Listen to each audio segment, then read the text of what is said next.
चलिए शुरू करते हैं। नमस्कार, मेरा नाम विवेक त्रिपाठी है और स्वागत है आप सबका इस चैनल पे।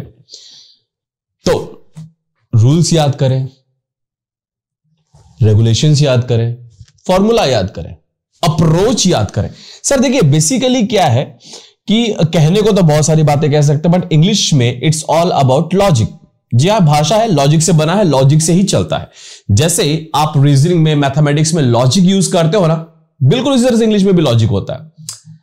मेरी मत मानिए, पहले इस्तेमाल करें फिर विश्वास करें। आइए आपको थ्योरम पढ़ाता हूं। तो सर आज हम लोग करने जा रहे हैं विवेक्स थ्योरम। अब आप लोग सोचेंगे कि ये क्या नई चीज लेके आ गए हैं सर, है ना। हर फैकल्टी कुछ कुछ नया लेके आता है। नया कुछ नहीं है, ये चीज आप ऑलरेडी करते हो, आपके दिमाग में ऑलरेडी चलता है। रोजमर्रा का जो जीवन है आपका, वहां पे इस्तेमाल है इसका, कुछ नया नहीं कर रहा हूं। देखिए मान लीजिए फर्ज करिए कि आप मुझसे पढ़ रहे हैं, ऑनलाइन पढ़ रहे हैं इस चैनल पे, तो आप मुझे क्या कहेंगे? एजुकेटर। अगर मान लीजिए आप मुझे नहीं जानते और आपने मान लीजिए इंस्टाग्राम खोला और मैं टिकटॉक कर रहा हूं, कुछ ऐसे ऐसे कुछ कर रहा हूं, तो आप क्या बोलेंगे? एक और नौटंकी, आई मीन टिकटॉकर। ठीक है जी। उसी तरीके से मान लीजिए आपने कोई न्यूज चैनल खोला और मैं खड़ा हूं, नमस्कार भाइयों बहनों, तो आप लोग, और रैली को संबोधित कर रहा हूं, क्या है ये भारत, हमें चाहिए आजादी, तो सर आप मुझे क्या कहेंगे? नेता। तो डिपेंड करता है कि आप मुझे किस पोजीशन पे देख रहे हो और उस पोजीशन पे मैं क्या फंक्शन कर रहा हूं, और उससे आप तय करते हो कि भैया मैं हूं कौन। ऐसा ही है ना जी, बिल्कुल ऐसा ही है। इंग्लिश में भी बिल्कुल ऐसा ही है। कोई रूल याद करने की जरूरत नहीं है, कोई रेगुलेशन याद करने की जरूरत नहीं है, बस लॉजिक लगाइए। देखिए ये कहता क्या है? ये कहता है सर कि P plus F equals to POS। P plus F equals to POS।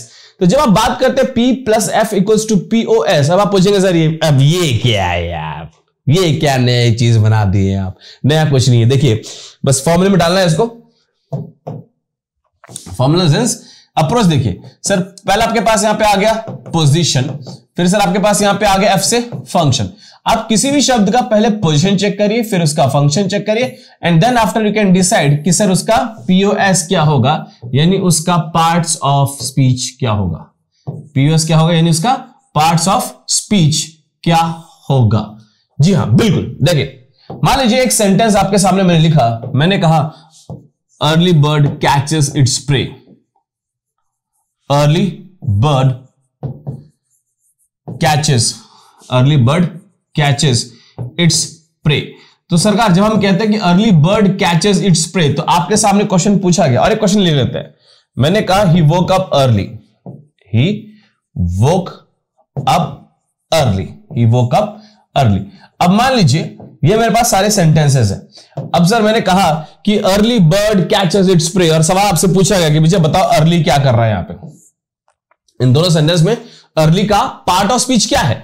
ये नाउन है, प्रोनाउन है, वर्ब है, एडजेक्टिव है, क्या है? आपके अनुसार please mention. Take your time, समय लीजिए अपना और आंसर सोच लीजिए। सोच लिया होगा, ऐसा मेरा मानना है। तो सर जब आप बर्ड की बात करते हैं, तो सर ये जो बर्ड है, bird is basically your noun. जो बर्ड होता है सर आपका ये नाउन होता है।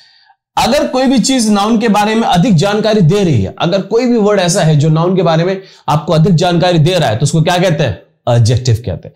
तो सर यहां पे आपका पास जो अर्ली है दैट इज योर एडजेक्टिव, ये आपका एडजेक्टिव है। अब सर आप कहते हो ही वोक अप अर्ली, तो सर यहां पे जो ये वोक अप है ना, दैट इज योर वर्ब। ये सर आपका क्या है? वर्ब। अगर ये आपका वर्ब है तो अर्ली क्या कर रहा है? वोक अप के बारे में बता रहा है। तो सर ये अर्ली आपका क्या बन जाएगा? It will become your adverb. ये आपका सर एडवर्ब बन जाएगा। यानी जो स्टूडेंट ये रट्टा मार के बैठा होगा कि सर अर्ली तो केवल एडवर्ब होता है, हमारी मैडम ने पढ़ाया है ना, हमारी खूबसूरत सी मैडम ने पढ़ाया हमें, तो खूबसूरती में डूब जाओगे बच्चे। कंसेप्ट लगाइए सर, अगर नाउन के बारे में बताएगा तो एडजेक्टिव, अगर वर्ब के बारे में बताएगा तो एडवर्ब। ठीक है, आगे चलते हैं। अब देखिए एक सेंटेंस और लेते हैं। ऐसे नहीं है ना कि आपने फिर एक दो सेंटेंस आप रट के आए होगे सर, है ना, वो है हमको, वही आपने हम लोगों को चिपका दिया। ऐसा कुछ नहीं है ना। जैसे आपने कहा कि this is a hard surface, आपने कहा sir this is a hard surface. सरकार जब आप कहते हो कि this is a hard surface, तो सर यहां पे जो सरफेस है ये आपका क्या है? मैं बता दूं आपको, ये आपका नाउन है, राइट। अब सर अगर मैं कहता हूं, मैंने कहा ही वर्क्स हार्ड, मैंने कहा ही वर्क्स हार्ड, तो जब आप यहां पे कहते हैं कि ही वर्क्स हार्ड, मेरा सवाल आप सबसे बड़ा प्यारा सा, बड़ा छोटा सा है वो ये कि सर यहां पे हार्ड का पार्ट ऑफ स्पीच क्या है और यहां पे हार्ड का पार्ट ऑफ स्पीच क्या है आपके अनुसार, what do you think? Take a time, समझ लीजिए, जवाब सोचिए। पहला कह रहा है कि this is a hard surface और दूसरा कहता है ही वर्क्स हार्ड। ठीक है जी, तो सर यहां पे जो हार्ड है ये इस नाउन के बारे में अधिक जानकारी दे रहा है, बोलो हाँ या ना। अगर इसके बारे में अधिक जानकारी दे रहा है तो सर क्या बन जाएगा ये एडजेक्टिव। अब अगर मैं कहता हूं यहां पे वर्क्स, तो सर यहां पे जो वर्क्स है ना वो बेसिकली आपका वर्ब है। अगर ये वर्ब है और इसके बारे में बता रहा है तो सर ये हार्ड आपका यहां पे क्या बन जाएगा, this will become your adverb. तो अगेन सर डिपेंड करता है कि वो कहां पे उसका पोजीशन है और क्या फंक्शन कर रहा है, उसी के अकॉर्डिंग आप बता सकते हो कि उसका पार्ट ऑफ स्पीच क्या है। और एक क्वेश्चन करते हैं, जितना प्रैक्टिस करेंगे करत करत अभ्यास कर्मत हो तो सुजान रसरी आवत जाता है और सिल पर पड़त निशान। ठीक है, it doesn't matter how many concepts you know it, what matters is how many questions you have solve with that concept. कितने कंसेप्ट आप रट्टा मार के बैठे, ये मैटर तो करता ही नहीं है। मैटर ये करता है कि उस कंसेप्ट से क्वेश्चन कितने सॉल्व हुए। Point to be noted. Next देखिए, अब सर अपने पास आ जाता है, मैंने कहा कि this is a straight path, this is a straight path. तो जब सर आप कहते हैं यहां पे कि this is a straight path, तो सर यहां पे जो पाथ है ये आपका नाउन है, बस बता रहा हूं आपको, ये आपका सर यहां पे क्या है, नाउन है। और दूसरा सर आपने क्या कहा, आपने कहा ही वेंट स्ट्रेट। तो सर जब यहां पे कहते हो कि ही वेंट स्ट्रेट, तो सर यहां पे जो स्ट्रेट है ये आपका क्या है sir, this is what, what is this, what is this and what is this. दोनों सेंटेंसेस में जो स्ट्रेट है सर उसका पार्ट ऑफ स्पीच क्या है।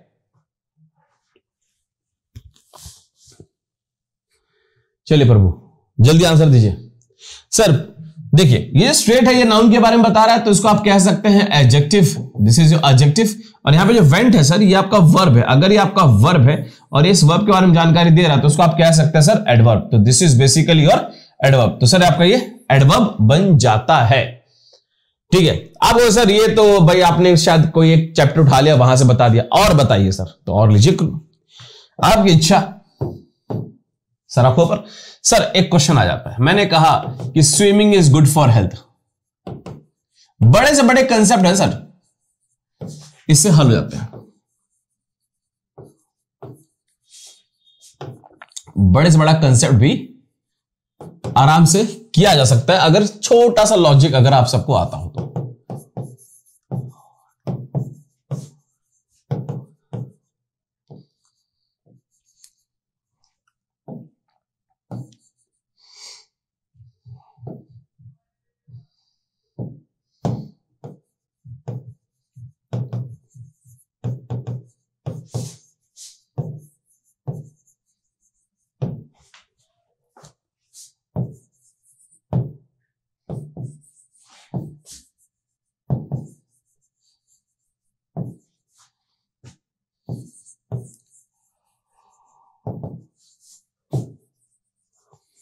सर ये तीन क्वेश्चंस आपके सामने, this one is your first, this one is your second and this one is your third. I very simple question, बहुत ही आसान सवाल। स्लीपिंग यहाँ पे स्विमिंग, यहाँ पे स्विमिंग, इनका पार्ट ऑफ स्पीच आपको बताना है। What you have to do is to mention the part of speech of the underlined words in the given sentences. निम्नलिखित दिए गए वाक्यों में जो जिस चीज को अंडरलाइन किया गया है उसका पार्ट ऑफ स्पीच बताएं। ट्राई करें।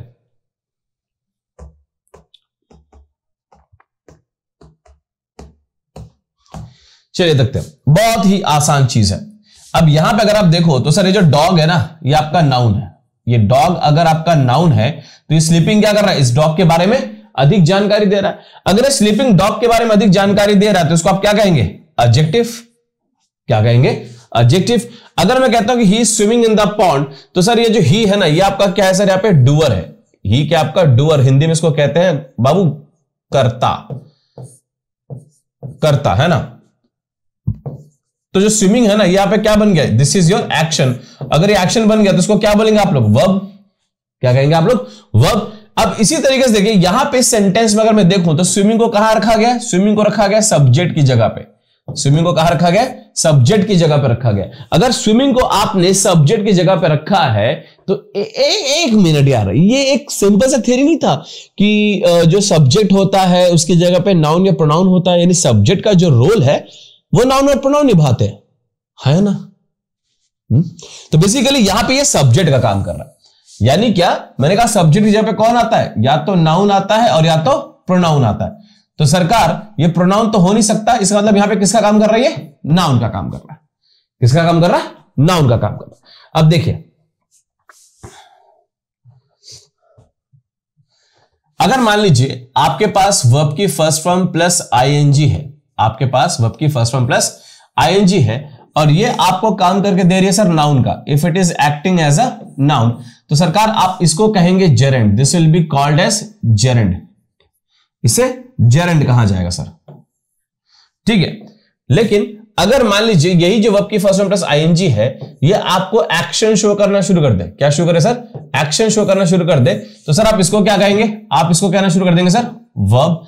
और उसी तरीके से अगर मान लीजिए सर आपके पास वर्ब की फर्स्ट फॉर्म प्लस आईएनजी है और ये सर काम कर रहे हैं किसका, एडजेक्टिव का काम करके दे रहा है, तो अगर एडजेक्टिव का काम करके दे रहा है तो सर आपको ये क्या बन जाएगा, this will be called as present participle. इसी को सर आप लोग क्या कह देंगे, प्रेजेंट पार्टिसिपल कहना आप लोग इसको शुरू कर देंगे, ठीक है सरकार। अब अगर मान लीजिए इसी तरीके से वर्ब की थर्ड फॉर्म आ गई आपके पास, है ना, तो सर अगर ये वर्ब की थर्ड फॉर्म आपको एक्शन शो करेगा तो आप लोग इसे कहेंगे वर्ब, आप लोग इसे क्या कहेंगे, वर्ब कहेंगे। लेकिन अगर मान लीजिए कि यही जो वर्ब की थर्ड फॉर्म है ये काम करना शुरू कर दिया सर एडजेक्टिव का, अगर एडजेक्टिव का काम करना शुरू कर दिया तो आप इसको क्या कहेंगे सरकार, आप सब इसको कहेंगे सर पास्ट पार्टिसिपल, आप सब इसको क्या कहेंगे, पास्ट पार्टिसिपल, कि भैया ये आपका past participle, this is your past participle.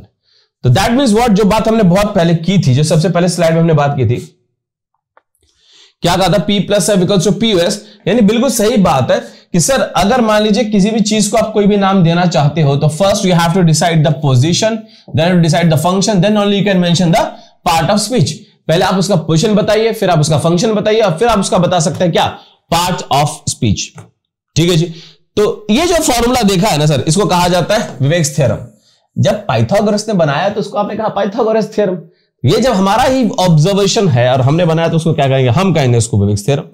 आप चाहे जो मर्जी कर सकते हैं, बस आपके क्वेश्चन सॉल्व होने चाहिए और सिलेक्शन होना चाहिए, ठीक है। चलो guys, thank you so much, God bless you all, her her Mahadev.